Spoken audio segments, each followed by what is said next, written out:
Assalamualaikum warahmatullahi wabarakatuh. Perkenalkan, nama saya Khalifatul Jannah dari Prodi Ilmu Al-Quran dan Tafsir Fakultas Usuluddin dan Dakwah Universitas Islam Negeri Madura. Kali ini saya akan sedikit menjelaskan tentang seluk-beluk turunnya Al-Quran. Yang pertama adalah apa yang dimaksud dengan nuzulul Quran. Nuzulul Quran ini terdiri dari dua kata bahasa Arab, yakni nuzul dan Al-Quran sebagai bentuk idhofah.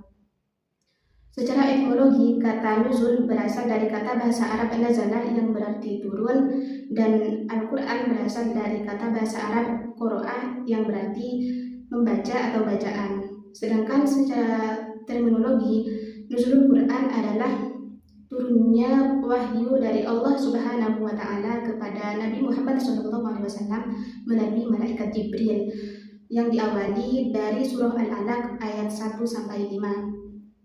Kemudian poin yang kedua adalah apa yang dimaksud dengan asbabun nuzul dan bagaimana sejarah proses penurunan Al-Quran.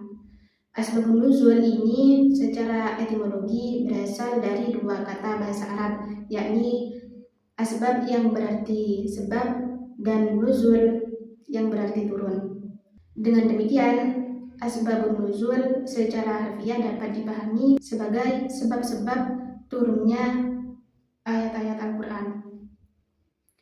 Sedangkan secara terminologi adalah sebab-sebab kejadian atau peristiwa yang melatar belakangi turunnya ayat-ayat Al-Quran yang berfungsi untuk menjawab, menjelaskan, atau menyelesaikan masalah yang timbul dari peristiwa tersebut.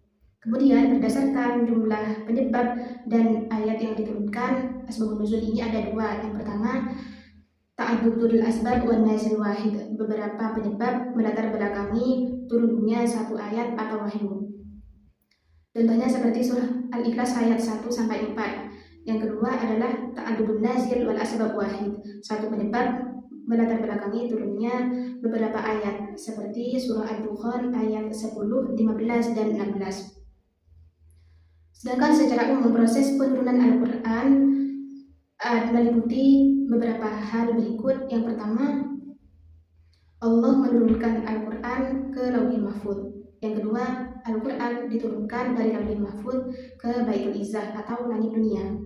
Dan yang terakhir adalah Al-Quran diturunkan secara langsung kepada Nabi Muhammad SAW. Dalam tahap ini melalui malaikat Jibril dan berlangsung selama 23 tahun. Kemudian yang terakhir adalah apa hikmah Al-Quran diturunkan secara berangsur-angsur. Yang pertama adalah untuk menghibur hati Rasulullah, yang mana pada saat beliau menjalankan tugasnya sebagai Rasul, beliau banyak menghadapi tantangan dan hambatan.